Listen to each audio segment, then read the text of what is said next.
The year I almost quit investing for good, 1942, 11 years old, 3 shares of Citi Service Preferred, $38 a piece, saved every dime delivering papers to buy them.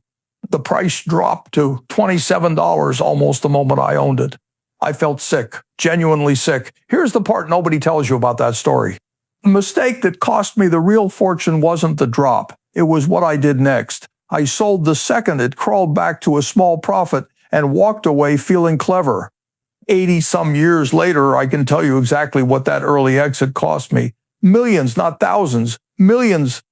And here's why I'm opening with that memory tonight instead of some headline about inflation or interest rates, because the 5 mistakes that keep good, hardworking people poor, they're not exotic. They're not complicated formulas you missed in some finance class. They're quiet, they're boring, and most folks are making at least 2 of them right now today without realizing it.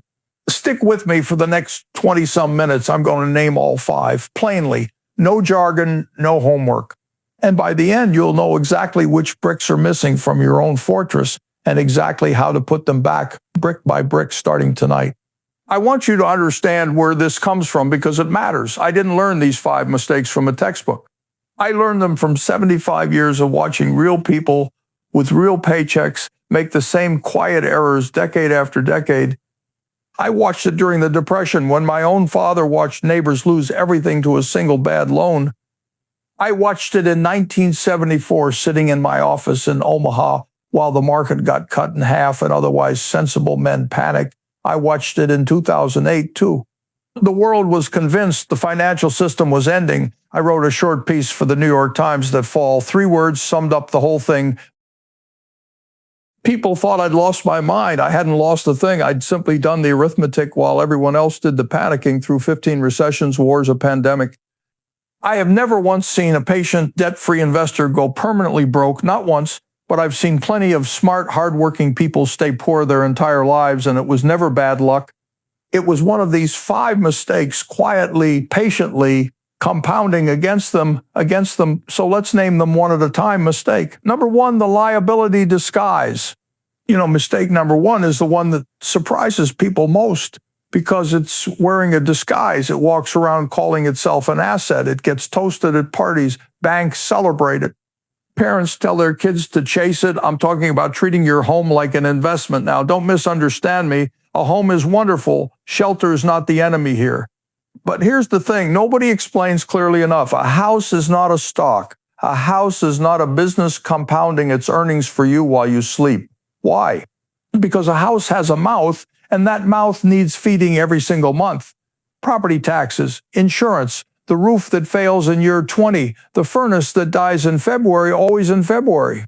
I call that the upkeep toll, and it never stops coming due. Here's something even sharper. The structure itself, the wood, the shingles, the pipes that's depreciating the day you move in, crumbling slowly, the way everything built by human hands eventually crumbles. It's only the land underneath it that has any real chance of holding or growing in value over time.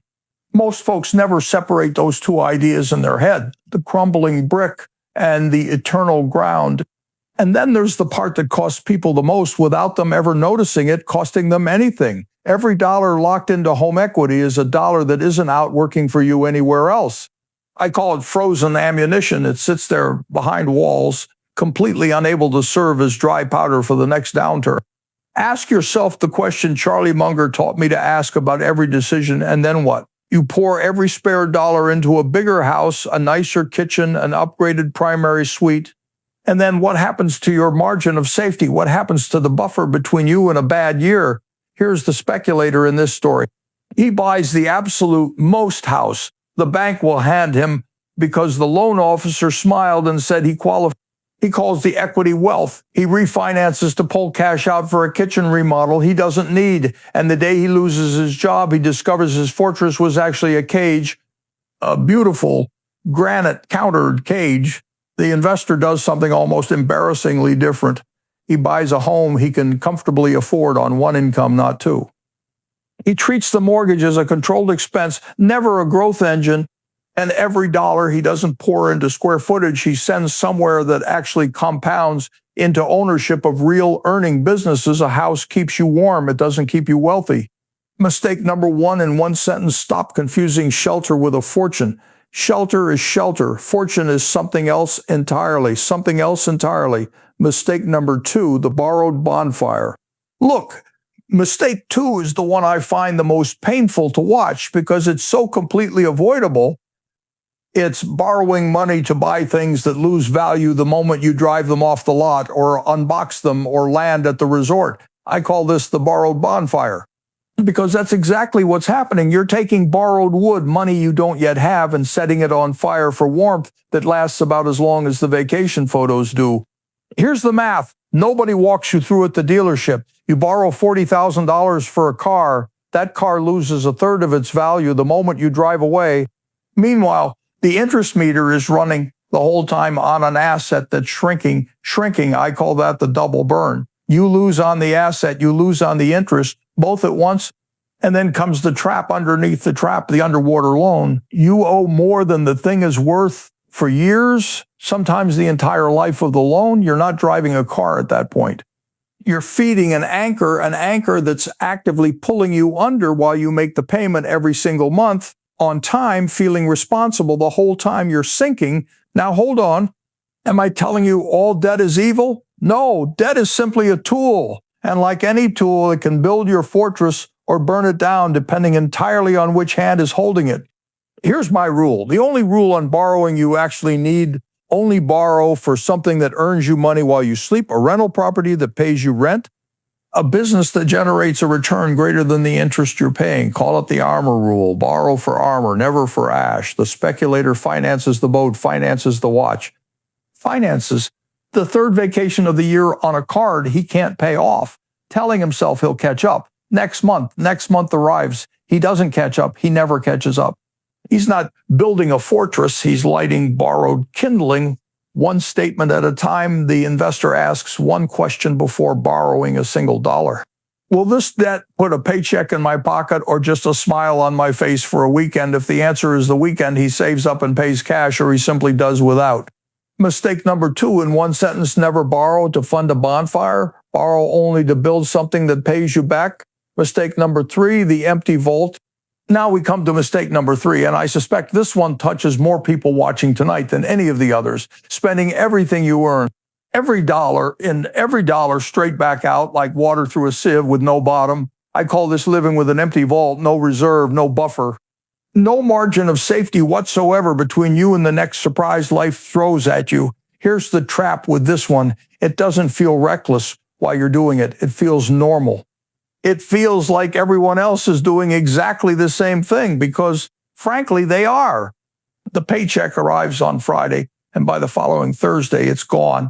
And you've genuinely got no idea where half of it went. Where did it go? People treat an emergency fund like a luxury, something you build once the real goals are handled. I treat it as the bedrock of the entire fortress. Without it, every single decision you make is made from fear instead of strength. Ben Graham had a phrase for this kind of buffer. He called it margin of safety. I simply call it sleeping well. Here's the difference that changes everything. A crisis versus an inconvenience. A flat tire is an inconvenience if you've got 3 months of expenses sitting quietly behind your walls. That same flat tire is a crisis, a genuine sleep-stealing crisis if you don't. Same flat tire, completely different night's sleep. Now I want you to do something uncomfortable right now in your head. Go looking for what I call the leaks in the moat, the subscriptions you forgot you're paying for, the convenience fees, the little daily purchases that feel like nothing individually but add up to a small fortune by December. The speculator never looks, he'd rather not know. He tells himself he'll start saving once things calm down, and things never calm down because he's never built the wall that would calm them. The investor builds the wall first before the storm every single time. 3 to 6 months of expenses sitting quietly, doing nothing except letting him sleep. When I was a boy running newspaper routes around Omaha, I didn't have a fancy system. I just had a rule. The first dollar of every route went into a cigar box before I spent a nickel of the rest. Decades later, the cigar box turned into a brokerage account, but the rule never changed. Pay the vault first, let the world fight over what's left. Mistake number 3 in one sentence: pay yourself first or you'll spend your whole life paying everyone else. Mistake number 4, the lightning chase. Mistake 4 is the one I get the most worried letters about, chasing the get-rich-quick scheme, the hot tip. The coin somebody on the internet swears is going to the moon. I've got a name for what people are gambling on when they chase that lightning. I call it rat poison roulette, because that's exactly what cryptocurrency speculation is, in my estimation. Rat poison dressed up in a slick app with a chart that goes up and to the right until the moment it doesn't. Now, here's something Charlie Munger drilled into me for over 50 years. Calling someone who trades in and out of speculative assets an investor is a bit like calling someone who has a different date every weekend a devoted romantic. It's simply not the same activity, no matter what word you use for it. And here's the part the chasers never see: the silent grave. For every story of someone who turned $500 into $50,000 on some coin, there are thousands of silent failures who lost everything and never posted about it. You only ever hear from the survivors. Survivorship is not a strategy. There's a principle I lean on harder than almost any other: multiply by zero. It doesn't matter how many smart, careful, disciplined financial decisions you've made in your life. If one reckless bet wipes the account to zero, 0 times anything brilliant is still zero. Still zero. I've watched sharp, careful people do everything right for 15 years and then hand it all to a coin they heard about at a barbecue. 15 years of discipline gone in a weekend. Here's the boring secret wealthy families actually use, the one nobody puts in a flashy headline: the oak tree method. You plant something solid, you water it consistently, and you walk away for decades while it does the only thing oak trees know how to do: grow slowly, relentlessly, underground first, and then suddenly visible. That's the quiet engine of compound interest at work, and it has never once needed your excitement to function. It just needs your patience and your absence, frankly. The speculator checks the price 6 times before lunch. He feels the thrill of the green candle and the gut punch of the red one every single day for years, and somehow ends up no richer than when he started, no richer at all. The investor plants past the horizon, buys something wonderful, and simply forgets the password to check it for a decade on purpose, forgets it on purpose. Lightning never builds a fortress. Patience does. Mistake number 4, in one sentence: there is no shortcut. And the moment someone promises you one, that's the exit sign. Mistake number 5, the costume of wealth. Mistake number 5 is the quietest one and maybe the most expensive, because it's almost entirely invisible to the person making it. Keeping up appearances, looking rich instead of becoming rich. I call this wearing the costume of wealth, and a costume by definition is something you put on for an audience. It's not for you. It never was. Here's how it usually starts, innocently enough. You get a raise, a modest, well-earned raise, and almost immediately your lifestyle quietly inflates to swallow every extra dollar of it. The new car, the bigger apartment, the dinners out that used to be special and now happen twice a week. I call that the rising tide trap. And it's brutally effective because nothing about it feels like a mistake while it's happening. What's actually driving this underneath? Envy, mostly. Charlie used to say envy is one of the silliest sins a person can carry because there's a tremendous amount of pain in it and absolutely no fun whatsoever, none at all. Here's the gap that matters more than any number on a tax return: looking rich versus being rich. The man with the least luxury sedan and a 4-figure balance in savings is not wealthy. He's wearing a painted castle, beautiful from the road, hollow the moment you walk inside. And that costume creates something I call financial fragility, a person who looks completely secure from the outside, who is one missed paycheck away from real trouble on the inside. One missed paycheck, that's all it takes. Here's the truth. Real wealth almost always hides. It's invisible by nature. The wealthiest people I've known in 75 years of this business mostly drive ordinary cars and live in the same house for decades. I still live in the same home I bought back in 1958 for $31,500, somewhere in the neighborhood of $340,000 once you adjust for decades of inflation. People ask me constantly why I don't buy something grander, and I tell them I already live like a billionaire. My billionaire, not anyone else's idea of one. The speculator spends to be seen. He needs the audience, needs the applause, needs the world to confirm what he can't quite confirm for himself, and the applause is expensive, devastatingly expensive. The investor spends to be free, quietly, with nobody watching and nobody needing to. Mistake number 5, in one sentence: stop financing a performance for people who frankly, aren't paying nearly as much attention to you as you think, not nearly as much. Why good people make these 5 mistakes. Now, before I tell you what to do about all this, I think you deserve to know why smart, capable people fall into these 5 traps in the first place. Because it isn't stupidity. I want to be very clear about that. It has never been stupidity. It's the herd's whisper. We are social creatures wired across thousands of years to seek safety and the approval of the people around us. When the whole neighborhood celebrates the bigger house and the new truck, going against that current takes a kind of quiet courage most folks were never taught. There's also the today tax, the simple, very human pull of a reward right now over a reward decades from now. Delayed freedom doesn't applaud you on a Tuesday. Immediate gratification does every single time. And I'd be leaving something out if I didn't mention the wolves at the gate. Banks profit when you borrow more, salesmen profit when you upgrade. The entire system is gently, persistently nudging you toward the version of you that spends, not the version that compounds. None of that makes you weak for falling into it. It makes you human. The difference between the people who stay poor and the people who build a fortress isn't intelligence. It's whether they finally see the whisper for what it is.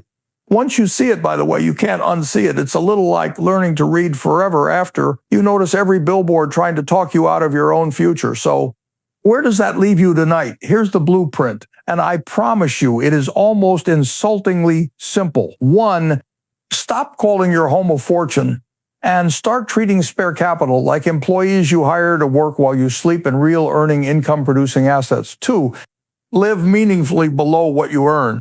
Not because deprivation is noble, but because that gap is your margin of safety, and margin of safety is the only thing standing between you and ruin during the next storm. 3, find the courage to be the one person at the table, not chasing the costume, not chasing the lightning. That courage feels lonely for a while. It always does at first. 4, and this is the part people skip, then wonder why nothing changes. Don't try to fix all 5 mistakes on a Tuesday afternoon out of sheer willpower. Patch 1 brick at a time. Pick the mistake costing you the most right now and fix that one first. Then the next. I want to be honest with you about something, because false comfort isn't comfort at all. This will not feel exciting. Patching a leak in your spending, refusing the bonfire, saying no to the costume, none of it will trend online. None of it will impress anyone at a dinner party. But I have sat with real wealth, quiet wealth for 75 years now, and I have never once seen it built loudly. One honest note before we close. Nothing in tonight's conversation is personalized financial advice. It's philosophy built from decades of observation, meant for education and reflection, not a substitute for your own research or a conversation with a qualified advisor who knows your specific situation. Now, here's what I actually want for you. Not a bigger house, not a louder car. I want you sleeping well at night, because that, in the end, is the entire purpose of this fortress we're building together. Brick by quiet brick, not applause, not appearances. Sleep deep, untroubled, paid-off sleep. 95 years has taught me one thing above almost everything else. The people who win this game are rarely the loudest people in the room. They're the ones still standing calm and unremarkable long after the room is emptied out and gone home, still standing. If tonight's conversation patched even 1 brick in your own wall, do an old man a favor. Hit like and subscribe to the Elite Money Mindset so we can keep building this thing together. One quiet decision at a time. I'll see you in the next one. Until then, sleep well.